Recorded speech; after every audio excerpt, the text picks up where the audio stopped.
नमस्कार। राजनीति विज्ञान बीए पाठ तृतीय के प्रश्न पत्र प्रथम के अंतर्गत आज हम बात कर रहे हैं कार्ल मार्क्स के द्वंद्वात्मक भौतिकवादी सिद्धांत के संबंध में।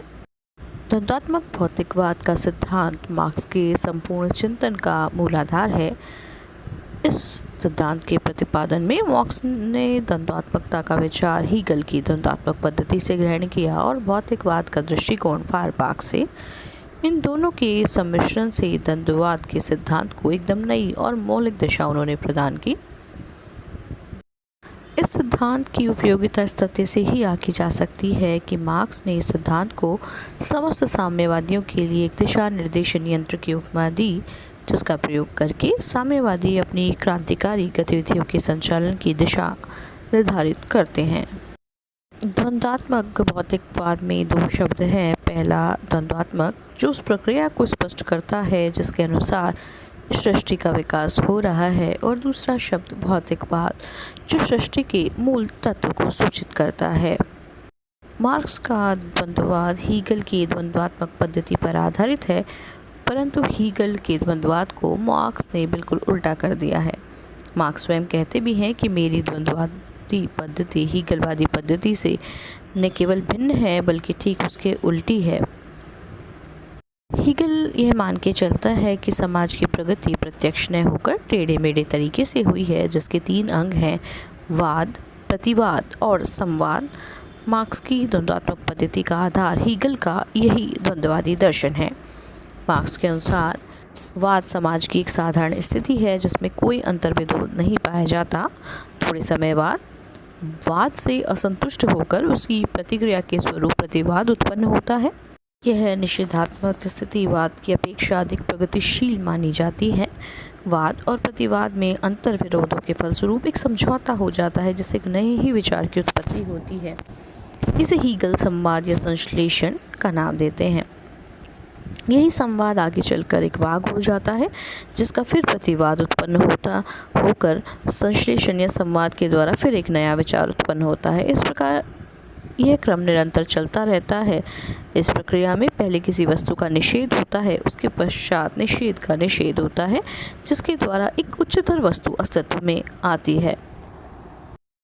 हीगल के द्वंद्ववाद के परिप्रेक्ष्य में मार्क्स के द्वंद्ववाद को हम समझ सकते हैं। मार्क्स और उनके अनुयायियों ने द्वंद्वात्मक प्रक्रिया को गेहूं के उदाहरण से समझाया है। जैसे गेहूं का दानावाद है, भूमि में से बो देने पर ये गलकर या नष्ट होकर अंकुरित होता है और पौधे का रूप ग्रहण कर लेता है। यह पौधा विकास का दूसरा चरण प्रतिवाद है, और तीसरे चरण में पौधे में बाली का आना, इसके पकने पर गेहूं के दाने का बनना तथा पौधे का सूख कर नष्ट होना है। यह तीसरा चरण संवाद है। आर्थिक जीवन की विभिन्न अवस्थाओं के संबंध में इस द्वंद्वात्मक प्रक्रिया को इस तरह से समझा जा सकता है कि पूंजीवाद वाद है, सर्वहारा वर्ग का अधिनायकवाद की अवस्था प्रतिवाद है और साम्यवाद की अवस्था संवाद है। इस तरह द्वंद्ववाद विरोधी तत्वों में निहित संघर्ष के माध्यम से संचालित होता है, और ये संघर्ष अंततः उन जो परस्परिक विरोधी तत्व हैं उनमें समन्वय स्थापित कर देता है, जिससे उच्च स्थिति में उन दोनों तत्वों के गुण विद्यमान होते हैं। बाद में ये समन्वय पुनः अपने विरोधी विचारों को जन्म देकर संघर्ष समन्वय की यह प्रक्रिया, जिसे हम द्वंद्वात्मक पद्धति के नाम से जान रहे हैं, उस समय तक चलती है जब तक विचार का आदर्श रूप प्राप्त नहीं हो जाता और वह अपने आंतरिक विरोधों से मुक्त नहीं हो जाता।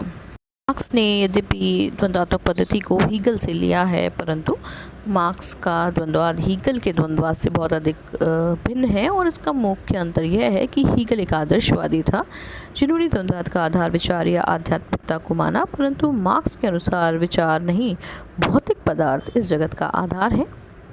कार्ल मार्क्स ने हीगल के विश्वात्मा के विचार को काल्पनिक माना और उनके स्थान पर उन्होंने विशुद्ध भौतिक तत्व की महत्ता को स्वीकार किया। हीगल का मानना था कि विचार द्वंद्वात्मक प्रक्रिया से विकसित होते हैं और उनके विकास के साथ ये संसार बदल जाता है। मार्क्स का मानना था कि मुख्य वस्तु पदार्थ है और पदार्थ में परिवर्तन द्वंद्वात्मक प्रक्रिया के द्वारा होते हैं। इस तरह जो कार्ल मार्क्स का द्वंद्वात्मक भौतिकवाद है वह प्रगतिवादी है और उसकी प्रकृति भौतिक है, आत्मिक नहीं। इस द्वंद्वात्मक भौतिकवाद की मूल धारणा यही है कि विश्व का आधार भौतिक तत्व या पदार्थ है। वह अपने आंतरिक स्वभाव द्वारा स्वतः विकसित होता है और समय समय पर विभिन्न रूप को धारण करता है। ये विकास भौतिक पदार्थ में निहित आंतरिक विरोध के कारण ही संचालित होता है, और जैसा कि हीगल भी कहते हैं कि वाद प्रतिवाद और संवाद को लेकर आगे बढ़ता है और भौतिक विकास का पथ ही प्रशस्त करता है। मार्क्स ने इसे मानव इतिहास का अटल और अपरिवर्तनशील नियम माना है। और मार्क्स का मानना है कि विश्व एक भौतिक जगत है जिसमें सभी घटनाएं वस्तु एक दूसरे से संबद्ध है। चूँकि भौतिक जगत में परिवर्तन निरंतर होते हैं, इसीलिए सामाजिक जीवन में भी परिवर्तन होते हैं। इन परिवर्तनों का कारण कोई ईश्वरीय नियम या दैवीय सत्ता नहीं है, बल्कि भौतिक परिस्थितियों का होना है। और इन भौतिक परिस्थितियों से मार्क्स का अभिप्राय आर्थिक संबंधों से है। कार्ल मार्क्स की द्वंद्वात्मक भौतिकवाद के सिद्धांत की कुछ विशेषताएं भी हैं, जिसे द्वंद्ववाद के अनुसार विश्व एक भौतिक जगत है जिसमें वस्तुएं और घटनाएं एक दूसरे से पूरी तरह संबद्ध हैं। प्रकृति के सभी पदार्थों में परस्पर निर्भरता और आंगिक एकता पाई जाती है, क्योंकि प्रकृति एक संपूर्णता है और इसका हर पहलू एक दूसरे से निर्भर और एक दूसरे से प्रभावित होता है। दूसरा, प्रकृति में पाए जाने वाला प्रत्येक पदार्थ गतिशील है। लगातार गतिशीलता से उसमें परिवर्तन होता है, जिससे कुछ चीज़ें विकसित होती हैं। इसीलिए यह भौतिकवादी विश्व निरंतर परिवर्तनशील और विकासशील है। अन्य विशेषता परिवर्तनशीलता का होना है। आर्थिक शक्तियाँ सामाजिक विकास की प्रेरक शक्तियाँ हैं। क्योंकि भौतिक जगत निरंतर परिवर्तनशील है, इसीलिए सामाजिक जीवन भी उसी के अनुसार परिवर्तनशील है, और यह प्रक्रिया द्वंद्ववाद के माध्यम से निरंतर चलती भी रहती है। मार्क्स का मानना था कि प्रकृति में परिवर्तन और विकास साधारण रीति से केवल परिमाणात्मक ही नहीं होते, बल्कि गुणात्मक भी होते हैं। ये गुणात्मक परिवर्तन एक झटके के साथ क्रांतिकारी रीति से होती हैं, जब पुरानी चीज़ें नष्ट हो जाती हैं और नई चीज़ों में बदल जाती हैं। पुरानी चीज़ों में परिमाणात्मक परिवर्तन एक विशेष बिंदु पर आकर गुणात्मक परिवर्तन हो जाता है। प्रकृति के हर चीज़ में अंतर्विरोध होता है, और नकारात्मक और सकारात्मक इनके पहलू होते हैं, जिनका आपसी संघर्ष विकास की प्रक्रिया है। इस विकास का आधार संघर्ष है, सामंजस्य नहीं। केवल संघर्ष के माध्यम से ही विरोधी पक्षों में आपसी टकराव से ही विकास होता है। कार्ल मार्क्स की द्वंद्वात्मक भौतिकवाद इस सिद्धांत की विभिन्न तर्कों के आधार पर आलोचना भी हुई है। मार्क्स ने पदार्थ और इंद्रियों से प्राप्त ज्ञान को ही प्रामाणिक माना है और आत्म तत्व की घोर उपेक्षा की है। किंतु सामान्यतः इंद्रियों से न दिखाई देने पर भी हमें अपनी आत्मा की अनुभूति इतनी प्रबलता से होती है कि इसको अस्वीकार नहीं किया जा सकता। आलोचकों का ये भी कहना है कि मार्क्स ने अपने ग्रंथों में भौतिकवाद की सुस्पष्ट व्याख्या नहीं की है। उसने सिद्ध करने का प्रयत्न नहीं किया कि पदार्थ किस प्रकार गति करते हैं। इस तरह मार्क्स का सिद्धांत अत्यंत अस्पष्ट और गूढ़ है। यह भी कहा गया कि मार्क्स का दर्शन अत्यंत भौतिकवादी है। उसका विचार है कि मानवीय चेतना भौतिक तत्वों के अधीन होती है। मानव जीवन में भौतिक संतुष्टि की आधारशिला मानव जीवन का सर्वोत्तम लक्ष्य है। आलोचकों का मानना है कि भौतिकवादी दर्शन के आधार पर एक आदर्शवादी दर्शन की सृष्टि नहीं की जा सकती। मनुष्य में जो चेतना है उसका महत्व उसके और क्रियाकलापों से अधिक है।